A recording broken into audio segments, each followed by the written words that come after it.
Why won't it?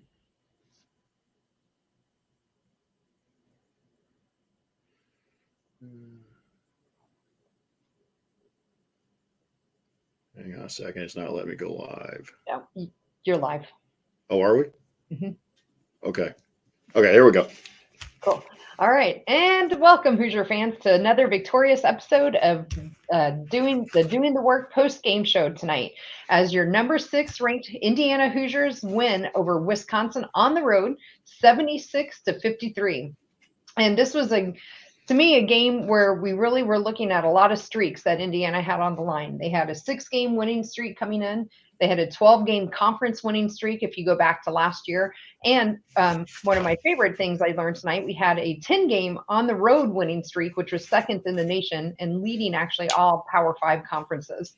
So to me, I thought this was a great game for the Hoosiers going on the road and really after a bit of a rocky start, going down 5-8 early on in that first segment, really taking control of that game and coming back. So I'm your host, Kathy Amos, here along with my co-host, Jeff Marlow, and we'll break it all down for you in this edition of Doing the Work, the new show on the Back Home Network dedicated to covering IU women's basketball. So we'll start this show the same way we start every show, and that's with our banner moment. And I'm going to go to the first half and really have 2 banner moments were all combined into our banner moment for tonight. And that was the end of the first quarter and then the end of the second quarter. Both of those we ended on a run. The first quarter, we ended on a 12-2 run in the last 3:45 to really take control and go up 17-12 in that first quarter again after we started out 5-8 and really coming back.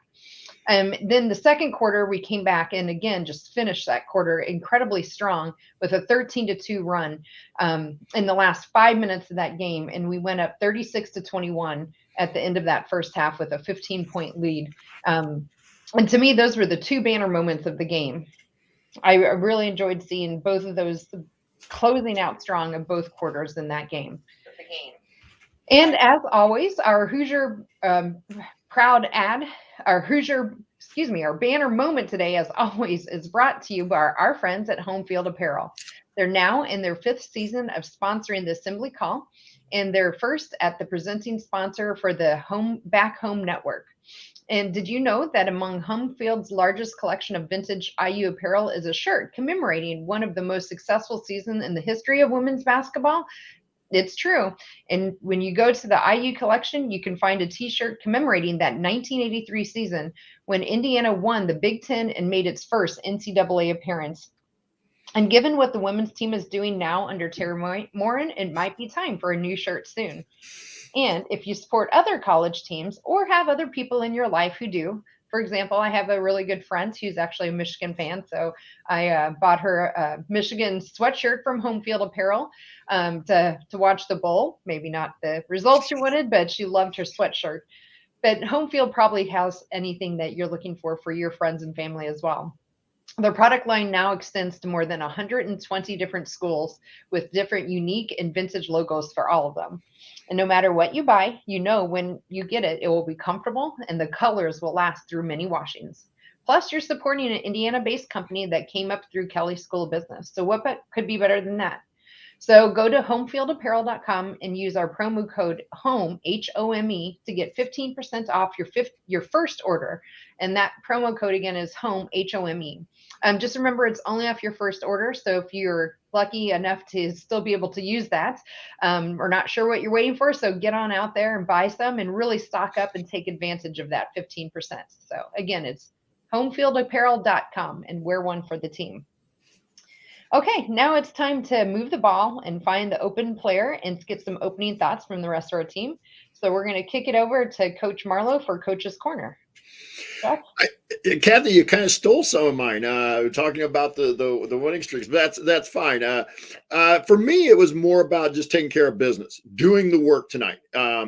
You had a Wisconsin team that had not played for a while, had been on some COVID, had missed some games due to COVID, whether it was on all theirs or teams they were supposed to be playing. They mentioned on the BTN Plus broadcast tonight that they were supposed to have like a 6 or 7 game homestand, and really only got about half those games in for them. But for me, it was just about, doing the work. They went out, they started slow. I'll even go back to a little bit further than that. It was 8-2 at one point. And from that point, then the rest of the half was a to finish out. Then it was a 34, if I do my math right, 34-13 into the half, from about the 5 to 6 minute mark of the first quarter to the end of the half. So it was doing the work. You took care of business, and we were down some. We had 3 kids that didn't make the trip. They said on the broadcast we only took 9 on the trip. So it wasn't like our bench is very deep anyway. But I thought, and that's something I'm going to come back to a little bit later, we did play we did play a couple kids who had not gotten much playing time, especially in Caitlin Peterson, who we'll talk a little bit about, I'm sure. But for me, just the big thing tonight was doing the work, taking care of the business, getting up there, getting a win, and getting to 4-0 in the league, and keep the winning streak going. And now you'll come in, and we're going to talk about this later in the show as well. You come in for a rivalry game with Purdue on Sunday. And so as long as everything holds according to form. So that's, to me, that's going to be a big thing as we go forward. But I really like the way they started a little sluggish. They had a little bit of a sluggish period at the end of the third quarter. But for the most part, and also the crowd, you could tell it was not a big crowd. And so you're having a little bit of a letdown going from that Maryland game where we had an awesome crowd at Simon Scott Assembly Hall, and into a Wisconsin environment that was, where you almost got to provide your own energy. And I thought once they did that, they played pretty well. And so that, to me, just as Terry Moore says, do the work. And I thought they did the work tonight. Yeah, 100% agree with that, Jeff. So, and as we continue our breakdown here of Indiana's win over Wisconsin tonight, we will point out today's meaningful moments you might have missed, and then we will go inside the numbers to highlight the most important statistical notes from the game. And you are listening to Doing the Work, the post-game show here tonight. And I'm Kathy Amos here with my co-host, Jeff Marlow. And again, we're breaking down that wonderful road win against Wisconsin, Indiana winning 76-53. So tonight, it's time for our meaningful moments that you might have missed. And I think what I'm going to go back here is really at the beginning of the second half. So I've touched on the runs at the beginning or the end of the first 2 quarters.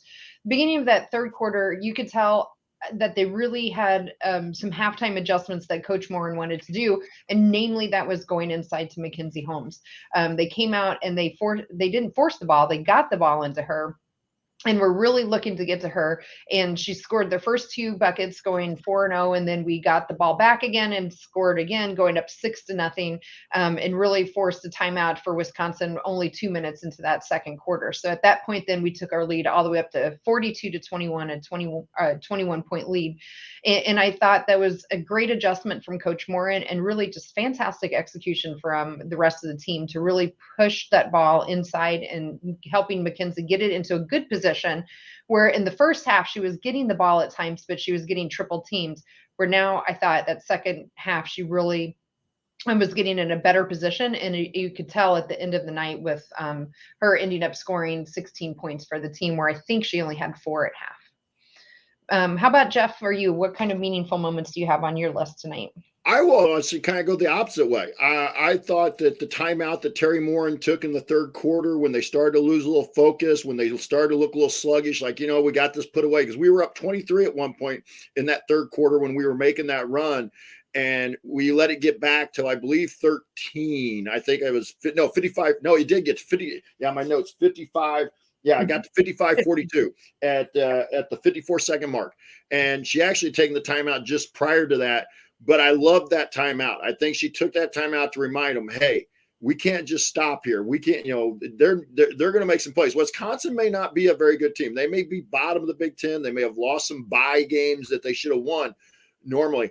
But you don't want to give a team life, especially an underdog like that. And you sure as heck don't, because all of a sudden then you let it get into single digits and you find yourself in a dogfight in the fourth quarter, and you never know what can happen in that situation. So I really like that timeout by Terry Moore, to kind of, in my opinion, was taken to be like, hey, snap back into it. Let's finish this and not get ourselves in a situation where we got to fight tooth and nail to the end. Yeah, I absolutely agree with that, Jeff. I thought that timeout was great. I do have a question for you, since you have the coaching experience and I don't.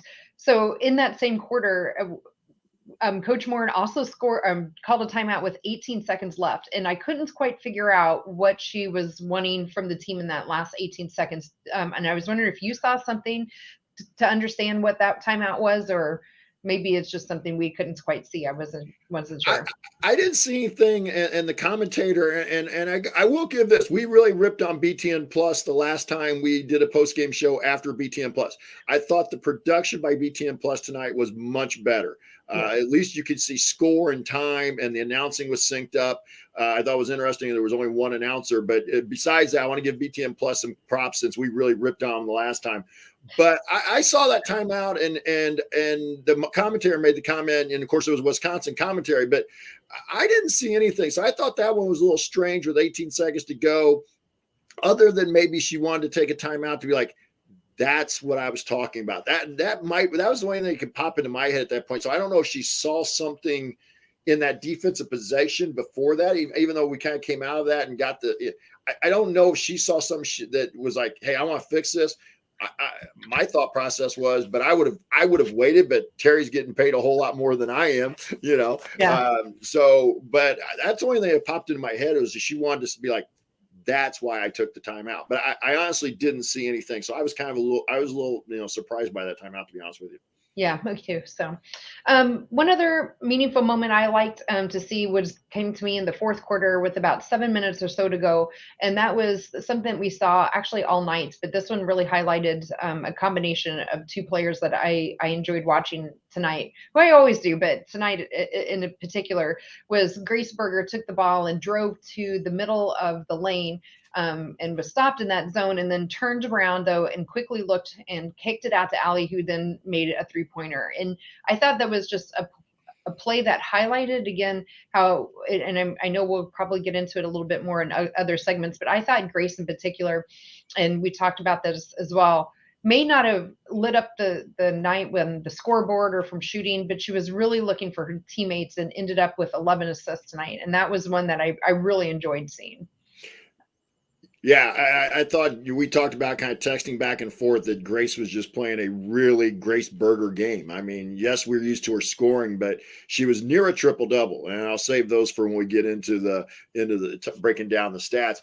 The other meaningful moment for me was just the balance tonight. Again, I know we rely on our 5 veteran starters quite a bit, but Allie Patberg, Alexa Golbe, Nikki, and Mackenzie were all in double figures, and Grace just missed. And so I really liked that balance, because there have been times this year that even when we've been winning, we've kind of rode the back of 2 or 3 on a given night. Now, who that 2 or 3 kind of has been different, with Mackenzie kind of being the consistent one so far this year.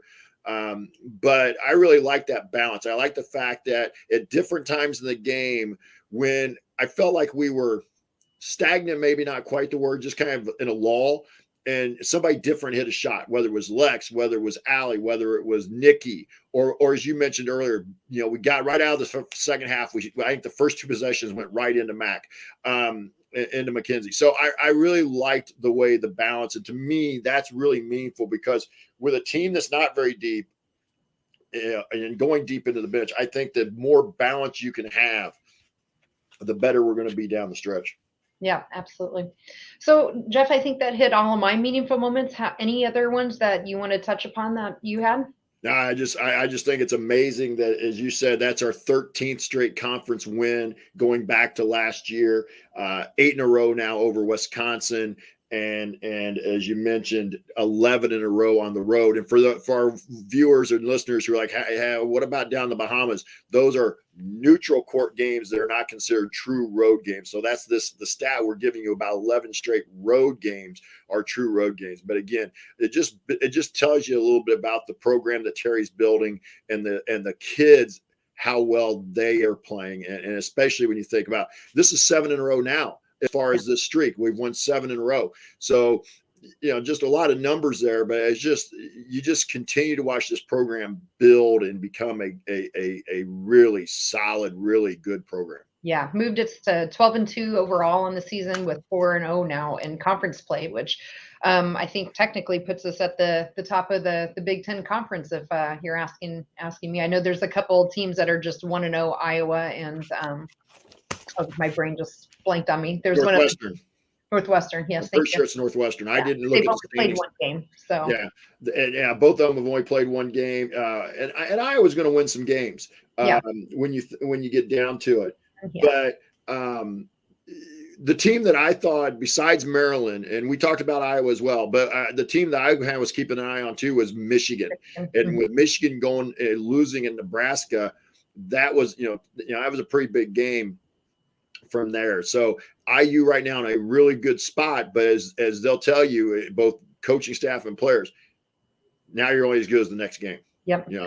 This game's over and done with. You got to move on, and you got to be ready. You got to do the work and get ready for the next game. Yeah, absolutely. So cool. All right. Well, let's go ahead and move on. The next up on our next segment here, it's time to go inside the numbers. So, Jeff, how about you? Why don't you start us off and pick maybe a statistic or two that you'd really like to highlight from the team tonight? I'll go first thing. I'll go with Kathy. 3-point percentage, 42%. We shot 19. We were 8 for 19. And again, I think I talked about this after the Maryland game. We don't shoot a ton. 19 is probably on that high side for this group. But when you're hitting 42%, I don't mind the 19. And so for this group, it's not, you have to, and I mentioned in the Maryland postgame, I think you had to shoot a few more. So I don't mind the 19. I'm kind of a 3-point I'm willing to fire it up. I'm not quite looking to play the NBA game where they're looking to fire up 45, 50 anymore, but I got no problem with trying to get up 23s in a game. And even though this group hasn't shot it particularly well, if they can shoot 40% from 3, they will be very tough come tournament time, because that's just, it plays to the strengths, because it's going to open the floor up enough for them to get to the lane or get McKenzie open on the post. Yeah, absolutely. Yeah, it was great. So for 3-pointers, especially, we had Allie Patberg hitting 4 or 5. You have somebody on your team, a player that's hitting 4 or 5, you're looking pretty good. And Nikki hit some 2 quick ones pretty quick in that first. I think they're both in the first quarter. Ended up only 2 of 7, and then Alexi going 1 for 3. So overall, yeah, the team 8 for 19 on 3-pointers. I thought that was also fantastic. I'll go to the flip side then. Again, something we tried to look at every time is turnovers. Team's goal is 11. We were at 13. The thing for me, I thought in the first half we had 6, and those 6 really felt like they came a lot in the first quarter. It really helped with that slow start that we had, the 5-8, as you point out, the 8-2 start at one point. Luckily, those points off of turnovers only led to 9 points for Wisconsin. So again, I think that's a testament to the fact that 13 is really close to their goal, still a little higher than what coach wants, but they really are getting back when they do turn over the ball, getting back and playing that tough defense to make sure they aren't at least turning into points. What's your next statistic you want to talk about? I have one as well. Well, I know that we played to an advantage tonight to a certain degree. We won the rebounding battle 36-25, which then allowed us to win the second chance points, only 8-7. But I'm always a big believer that if you out rebound the other team, especially by double digits, you're probably going to have a pretty good night. And so a 36-25 advantage on the glass was the first, as far as kind of keeping with the team stat motive that I've got going here. I thought that was a huge number, and I'll come back to another one after you give me yours. Yeah. Well, what I was actually going to go to was points in the paint, which was, again, a very strong advantage for us, ending up 34-20. And again, it started off a little slow. We had 18 in the first half, but you could tell, again, we were really trying to get the ball inside that second half, going 13 up to 34 points total in the game. One thing I want to point out, Ari here in the chat, though, just said that Coach Morin in her press conference just said their goal is to hold Big Ten teams to under 60. They've actually done a pretty good job of that. I think most of the teams they have held under 60. We had Maryland, of course, who had 63, but they haven't let any team at all this year score 70 points or more. So I think that's a really impressive goal for the team. And it again speaks to their defense. Again, holding Wisconsin to 53 points. It just, again, great defense from the team. Yeah, and we want to thank everybody out there who's following us in the chat mob. I know tonight, on BTN Plus, a lot of people don't have the subscription, so hopefully, we can get them on and watch a little, or get them to listen to the post game. I'm going to also stick with the team mode, kind of team here. 18 assists on 28 made baskets. And you look, and you mentioned Grace led the way with 11, and then Allie and Nikki both had 3 each. So I'm always a big fan of when you share the ball. And we talked a little bit earlier about Grace just doing Grace things. I thought tonight she only took 9 shots, and yet she had 11 assists. 11, yeah. 11 assists for Grace. That's my kind of team, and again, just shows you what they can do when they're playing. Like that. Yeah, and Grace only had 1 turnover as well. Yep. Yeah, for sure. How about on the individual side? I know we've already touched on Grace with 11 assists and 1 turnover. I mentioned Allie Patberg shooting 4 or 5. One thing I wanted to also point out about Allie personally, her first half was phenomenal. She was leading the team with 12 points, and she shot 6 of 6 from the field. 2 of them were 3-pointers, and 2 of 2 from free throw line. So I'm don't even need my calculator, but I don't think you can get any better than that. So I thought Allie's first half in particular was just right where she picked up where she left off from the Maryland game, and just her second half was still very, very, very strong too, where she ended again with 18 points. She also joined right in there with 3 assists, 4 rebounds, and a turnover. So only 1 turnover and 4 rebounds for Allie, which is not usually a strength we see of her. So I thought Allie had a really great all around game. Anyone else? Let's see, on the individual side you wanted to start touching on here? Yeah, I'm going to kind of go to Alexa Golbe, and I probably sound like the Alexa Golbe fan club at times here on the postgame show, but to me, Lex is the X factor on this team. The nights where she struggles, you tend to see this team struggle. In fact, Coach Morin, as we mentioned in an earlier show, and we talked with Grace a little bit about on the Grace Berger show, that Coach called her out. I mean, in one of the post games before Christmas. And you don't usually see Terry call them out like that. But when she plays like she did against Maryland, and then tonight individually, 13 points, 8 rebounds, an assist, 2 steals, and a block. This team, again, everything about, for the most part, tonight was a really good game against a team that wasn't as good as the team we played on Sunday. But this, you get Alexa Golbe giving you double digits and almost a double-double. This is a very good team at tournament time. Yeah, absolutely. The one thing I do want to just jump on a little bit here, which we have talked about a lot in all of our other post-game shows, and we haven't a whole lot tonight. We started touching on a little bit about how short our bench was. Only had nine players travel with us. But we did manage to get 4 people in, 2 of them with significant minutes. Both Caitlin Peterson and Keanu Brown both played 14 minutes and combined for 9 points. I thought overall, I couldn't ask for a whole lot more from them, other than the only thing that I think for me, again, is just the turnovers. Keanu Brown did end up with 4 and Peterson with 2. So 6 of our team's 13 turnovers did come from the bench. And one thing I think for Caitlin Peterson, again, she is a younger player. I still see there's a lot of talent there, and the game just needs to slow down for her, right? It's just sometimes she plays very quickly, and then I think for her, especially, that leads to some fouls, where tonight she only had 1. But in other games, I've seen her really put some fouls out that it just seemed because she was trying to play too quickly, and the same thing with the turnovers. But what do you think of our bench tonight, John? I thought the bench was awesome tonight. As you mentioned, and we mentioned earlier, we only took 9 to Madison. And I think the Big Ten policy is you have to have at least 8 in order to play the game. So we were kind of just above minimum. That part does worry me a little bit, because in a game like tonight, I don't want to see somebody get injured because we are short on the bench. And this is going to be possibly what we see a few more times, though, with the COVID thing going on the way they are, that the Big Ten's expecting you to play if you can field 8 healthy. So, you can't go. Like, Allie hit a 3 toward the end of that game, and I'm thinking, I might have been like, if I was the coach, I'm like, why is Allie Patberg shooting a 3 at the end of this game? But realistically, who else was going to come in? You could one starter had to stay.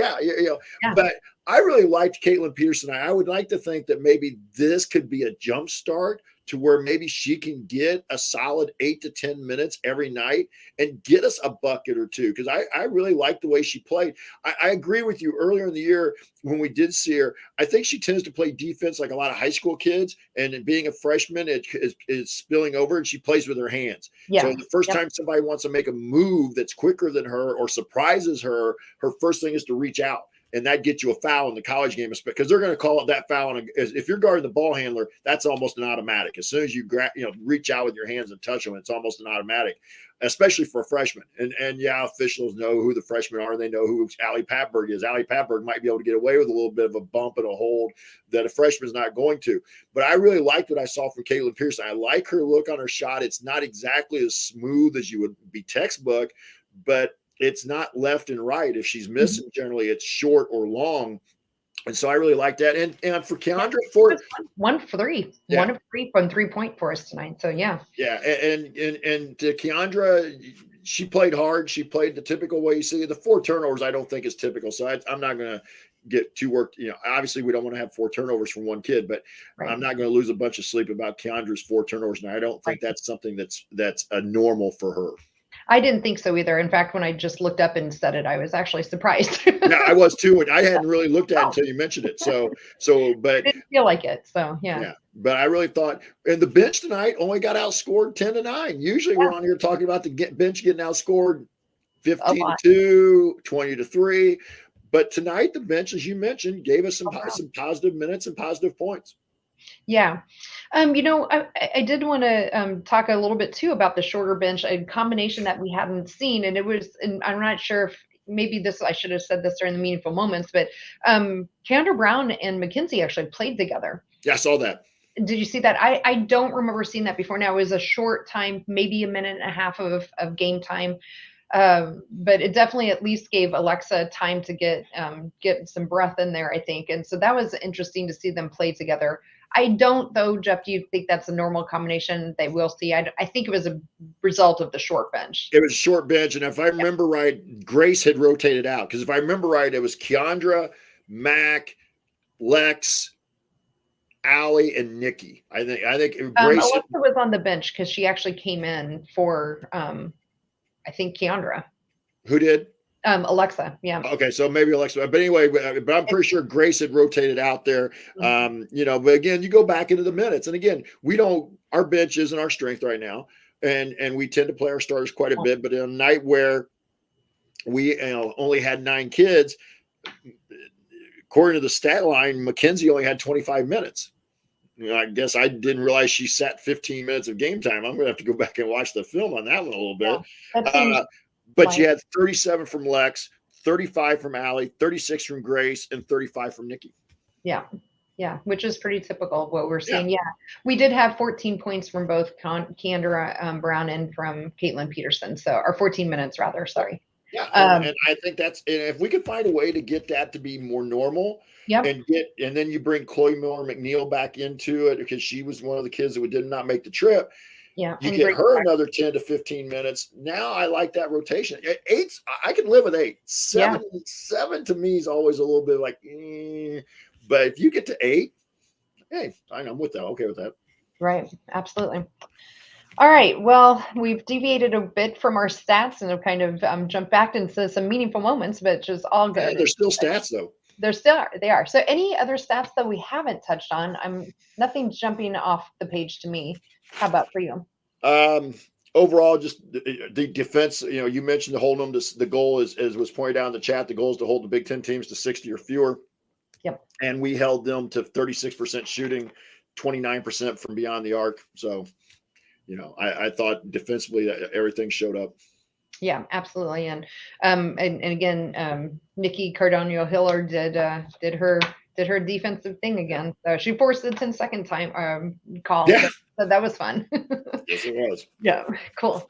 All right, great. All right, well, you're listening to the Doing the Work, the IU post-game show. So you can catch us live immediately following most IU women's basketball games, and you can find us at our website, assemblycall.com. Also, make sure you sign up for our free IU Hoops email newsletter. We are over 9,000 here, closing in on 10,000 of your fellow IU fans who have subscribed.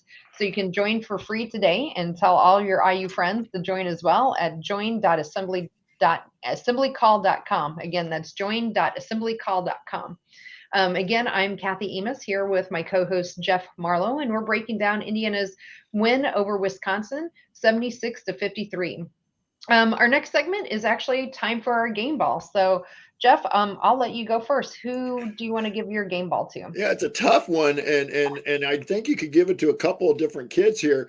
But because of what you mentioned with the first half, when we, because we were struggling in that first half of the first quarter, that first 4 or 5 minutes of the game, I'm going to go with Allie Patberg as my game ball winner here. As you mentioned, 18 points, shot 6 for 8, 4 or 5 on 3, 4 rebounds, 3 assists.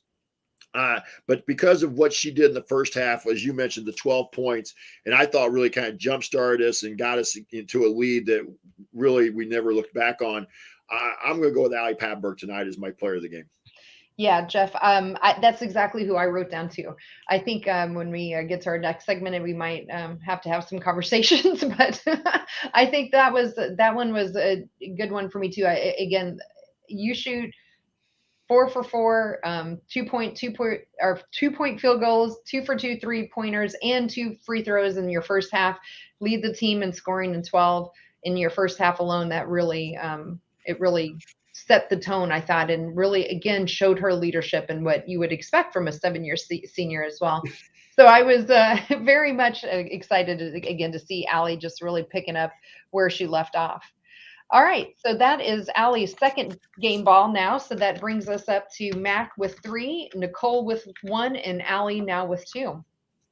And now it's time for the Hoosier Hustle Award. It's sponsored by our friends at Evansville Security Services. Evansville Security Services provides off-duty police officers to businesses and individuals throughout Indiana. And remember, prevention cannot be measured, so let Evansville Security Services help you prevent a bad outcome today. Go to evansvillesecurityservices.com to learn more. Again, that's evansvillesecurityservices.com. Okay. Well, our next award is our our Real Hustle Game Ball Awards. Goodness. All right. I'm going to not try to talk. So I'll just kick it over to you. Hoosier Hustle Award? Yeah, Hoosier Hustle. Thank you. Hey, again, I don't think you could have picked 2 or 3 kids here, but I guess, and maybe just the way I felt about it, because we talked about it already, I'm going to go with Grace Berger here. 9 points, 7 rebounds, 11 assists, a steal. I just thought that Grace tonight just kind of let the game flow. She didn't force a lot. Again, only 9 shots for your second leading scorer, but she was willing to do the things that got other people open shots and got them the ball where they could shoot the ball in rhythm and make shots. So for me tonight, the Hoosier Hustle goes to Grace Berger. Great. So for me, I was down between Mackenzie and Grace as well. And with Mackenzie Holmes, again, that second half that she had was just really, really strong. Pretty quiet the first half. She did miss some shots that we don't normally see from Mackenzie. And then Grace, you had a very quiet shooting night again, going 4 of 9, ended up with 9 points. But that 11 assists to me, 1 turnover, 8 rebounds, closing in really 1 point away and 2 rebounds away from another triple-double. I have put Grace down for my Hoosier Hustle as well. So I guess we're unanimous, but anyone in our chat mob have any other votes out there for the Hustle Award? I don't think so. So, all right. Well, again, we talked about this in our last show about the ability to have so many different players get it that finally gets us to our first person with 2 Hoosier Hustle words for Grace, 1 for Mac, 1 for Nicole, 1 for Keandra, and 1 for Alexa. All right, Jeff, any other just lingering storylines that you want to talk about before we move into kind of what's next and our closing thoughts? Right now, the only lingering storyline for me, Kathy, is just let's make sure we can stay healthy and keep playing. and get some of these kids back. We don't know definitely that they were, we know that Lex was struggling with a non-COVID illness, flu, whatever you want to call it, before the Maryland game. So maybe the kids that didn't make the trip aren't necessarily in COVID protocol, but I just like to see us get everybody back, kind of get the band back together after this game. And so we got a full complement of players, but to me, I just want to see us keep playing because we're on a nice roll. We don't play again until next week. I was wrong. We don't have Purdue until a week from Sunday. Ari pointed that out to us in the chat. But I want to see us keep playing as best we can. Hopefully no more, as few as possible no canceled games with this group because they're so much fun to watch and they've got a chance to have something really special if we can, kind of keep it rolling. Yeah, their focus has really been great outside of the one game, which they did still win. It was against a non-conference opponent, but it definitely wasn't their most the most stellar game that we've seen from them. Sure. There was a little bit of a lull in the third quarter, right? Yeah, that second half of the third quarter where they lost a bit of their focus. We had the timeout though from coach and then really coming back out in that fourth quarter and closing the game out. Again, winning 76-53, I thought was a great way to wrap up this game. Okay, so let's go ahead and talking about upcoming shows and opponents. We'll lead into that then. So our next post-game show will actually be on Thursday, January 13th after the Nebraska game. This game will again be on Big Ten Plus, and it will be at 6 p.m. Eastern, 5 p.m. Central. But Jeff and I are going to go live. That the men have a game that night as well, but they are not until I believe 7 or 8 p.m. 8 p.m. Eastern. 8 p.m. Eastern, yeah, or no, 8 p.m. Central. Central, yeah. They don't start until 9 p.m. Eastern, so there's 3 hours basically from the women's tip-off until the men. So we're going to try to sneak in a show there as well. So it's a pretty long break for our women here. We go from today the 5th through the 13th, so we have a good 8-day break. So I'm hopeful that we'll actually go to your lingering storyline around the health and give them that chance to get healthy. So the key then is to get there and stay there. So yes. Additionally, just as a reminder for those of you listening and watching here, there is no Thursday assembly call radio tomorrow for the men, but there will be a post-game show after the Ohio State game. So no regular assembly call, but that's because there's a game. But here you are listening to the Doing the Work, the IU post-game show. And just one last reminder to check out our friends at Home Field Apparel. And again, if it's your first purchase, use HOME, a promo code to get 15% off. All right, Jeff, it's time for last call. So let's go around the horn here, and I'll let you start us off. What do you have for your last closing minutes? Well, before I get to last call, Kathy, I'll just kind of do my coach thing here and preview Nebraska a little bit. This is a Nebraska team that has, as Ari has pointed out in the chat, it may not be considered one of the elite teams in the league, but as they showed the other night, they can play with some of the best teams in the league by beating Michigan. Now, that game was in Lincoln. And so at home, so they come to Bloomington, Simon Scott Assembly Hall. Be really great if the students will be back on campus. The university just announced today that they are coming back to campus. They're going to go in-person learning. They're not going to start out virtual or anything like that. So to me, that was big. We need another big crowd. Nebraska may not be a name like Maryland or Iowa for some of the fans, but this team, it shouldn't matter. Let's get the fans in there and get another 5,000, 6,000 people in there for that Nebraska game and get them pumped and get the kids, the energy flowing. But this is a Nebraska team that, as I mentioned, beat Michigan the other night with Naz Hillman, who is probably the preseason or at least considered the front runner for Big Ten Player of the Year. But they're 13-1 at this point. They had not lost until they went to Michigan State last week and lost on the road at Michigan State. And they're 2-1 in the league. So again, now for me at 4-0, my coach kind of comes in here of let's start putting distance between us and the teams we play. Nebraska has one loss. Let's give them a second one. That way we get a cushion in there with another team. It's going to be a bitter. Maryland's not going to lose very many. Michigan's probably not going to lose too many.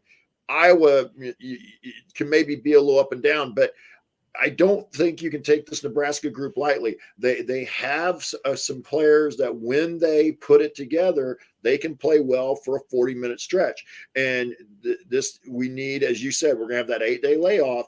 But I'm not too worried about the layoff per se. It's just you just got to be ready. Don't think this is a Nebraska team that I think, as Ari pointed out earlier in the chat or one of our texts we had going on or in the community, I should say, not in text, but in community, that I think we beat Nebraska by like 35 last year. Don't just assume you're going to beat them by 35. If you do go out there and beat them by 35, good for you, but you got to go do it. And don't just assume that this is the same old Nebraska. Yeah, absolutely. So I will say this about last call. Just, I'm really, first of all, thanks to everybody in the chat mob that's out there, or everybody's watching and listening to us. And Kathy and I are really excited about the prospect of what we're doing here. This team and this program, are a great group to talk about. But for me, I guess last call tonight was, I talked about this in the Maryland post game.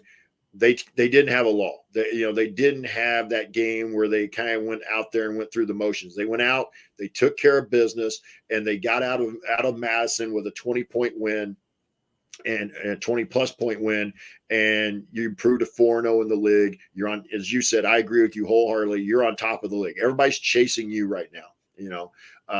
And so to me, that's the biggest thing that's the last thing I want to leave with the fans with, is that this team took care of business tonight. They did the work. And that was the one thing I kind of was worried a little bit about. I know they probably could have played bad and still beat Wisconsin. I wanted to see us come out and play near an A game against a bad team on the road. And we did that. Yeah, I would agree. We had a couple of lulls, right? We didn't start off real strong there at the beginning, but they played through it. I loved that Coach didn't take a timeout in that first quarter. And then they had a bit of a lull in that third quarter, but really they handled Wisconsin for the most part, for most of this game. Mm-hmm. I love to see that focus. And again, living up to everything they're talking about, which is one game at a time. They didn't overlook Wisconsin. They're not looking at Nebraska or Purdue that's coming up actually on the 13th. Nebraska first on the 13th. Nebraska first, then Purdue on the 16th. Yes. I made that mistake. I'd switched around my notes earlier too, so that's partly on me if you were thinking that way. Yeah. So they're not looking past any of these teams to get to any other games. And I love that focus that the team is having right now. So for me, the last call is, boy, they're just rolling. They took a 10-game road streak now to 11 games. They had a 6-game now to 7-game, and now a 13 conference game winning streak. Let's just keep the train rolling and get everyone healthy here, and one game at a time, but let's keep the train on the tracks. I love what I see from them. And Kathy, you're going to get 2 in a row at home, because the Purdue game, I believe, is no. Purdue, I'm sorry. Purdue will be on the road. That game's in West Lafayette, so my mistake. But I was going to point out, I thought you made a great point there of just one game at a time. And with what's going on right now around the area, around the country, I think that's something that's even more important, and not just one game, one day at a time. If you had a chance to listen to our last episode, Grace, their practice schedule is changing. Of course, they're still on break until Monday, I believe. But she made the comment that because you don't know whether we're going to play Rutgers, and you didn't know, they're because who's in, who's out with the COVID protocols. I think it's even more important than just one day at a time mentality right now. And I want to ask you, do you think that a veteran group like this is able to deal with that kind of situation a little better than, say, if we had the same kind of talent, but they were a bunch of freshmen and sophomores? I do. I really do. I think that they have been so battle tested between everything they've gone through, especially the last 2 years, right? Where, they had their season ended abruptly because of COVID. And then last year they had to work through COVID through the whole season, and then making that deep run together to the Elite Eight last year. I think the last 2 in particular, and you have that core group for the most part back together, and have been through, I think the only one is maybe Nicole Cardano-Hiller wasn't there. This is her second year with us. Yeah, she wasn't there for the year that got cut off, the 1920 season. Yeah, so this is her second year with us, but she doesn't play like it. And so I think just that cohesiveness, you see the leadership, and they just never seem to panic. And I think that really comes from a team that is veteran and seasoned and have played together for a long time, and it really shows. Yeah. Yeah. I kind of think the same way, but I wanted your opinion. Yeah, absolutely. So that's great. I do want to make a correction. I think I said earlier that the Nebraska game that is coming up here on Thursday, January 13th, is on Big Ten Plus. It's actually in regular Big Ten. So Okay. hopefully everyone is still listening, knows that, and they can go out and we'll try to retweet that out and publicize that and maybe put it in our private forum as well. So we get lots of people watching it real time as well. So, all right. Any other last thoughts for you, Jeff, tonight? Nope, just really enjoyed watching them play the way they did tonight. For the most part, it was it 40 minutes of very good basketball? No, but it was probably about 33, 34 minutes of really good basketball. Absolutely. All right, and that will do it. So if you want to see us do the show live and be part of our live chat mob, make sure you subscribe to our YouTube channel at youtube.com/assemblycall. And don't forget to also join our newsletter at join.assemblycall.com. Special thanks to John Ringer of Rig Design for designing our logo. And thank you all for listening, especially those that are live with us in the chat mob again tonight. Appreciate all the interaction. We've had some lively conversation. I love to see that. And those who have listened later at their leisure, whether you're through YouTube or through podcast or wherever your listening pleasure is. So thank you all for listening. Thanks to the Home Field Network for helping support Jeff and I try to get our podcast up and running. And we'll be back to talk with hoops again with you next Thursday night. But until then, keep your elbows in, your eyes on the rim, and go Hoosiers. Thanks, everybody. Yep. Yeah, and now you just want to make sure as best you can. You hope none of the top level of our team, the top 4 or 5 kids, end up having to miss games. But right, that'll be an interesting thing. That I don't do much bracketology. I've kind of thought about banning about maybe trying to see if I could start a group here at Rensselaer. We can get some kids interested in picking Tonsoni's brain. But I don't know let's say a couple of our better players, our top 5, miss a couple games and we lose a couple. How much would that affect our seeding come tournament time if by March they're all healthy? I don't know. So, I just, and I want to say, Ari, thanks you for everything you do for us as well there in the chat mob as you're watching and listening. But I'd like to think that the committee is going to have to at some point take into account what has happened, because IU wouldn't be the only team I would think would be in that boat a little bit. So, I just want to see us keep playing. I want to see, because this group has really earned the opportunity to have another go at it. And they just, there's so many things they do that are just kind of basketball pure standpoint. I know they turn it over once in a while, but they get the ball to the open person and they'll make the extra pass. And as it was pointed out in the chat, Terry said it in the post game, defense is their mantra. Defense is what they're going to hang their hat on. And for Indiana fans, I mean, that's kind of what we want to see, whether it's with the men's program or the women's, have an identity. And for Terry Moore, the identity is on the defensive side. Yeah, I agree. And they're just so unselfish. It's just so nice and refreshing, I think, sometimes to see that, because you don't always get that anymore in modern day basketball. And it's so nice. I mean, like, you think of Grace as a perfect example of that, where tonight, she's not leading us in points, but she's leading us in assists. Yeah. And she had 11 tonight. She has most assists on the team, and that's just going to catapult her up there again. So I just think that's great. I love it.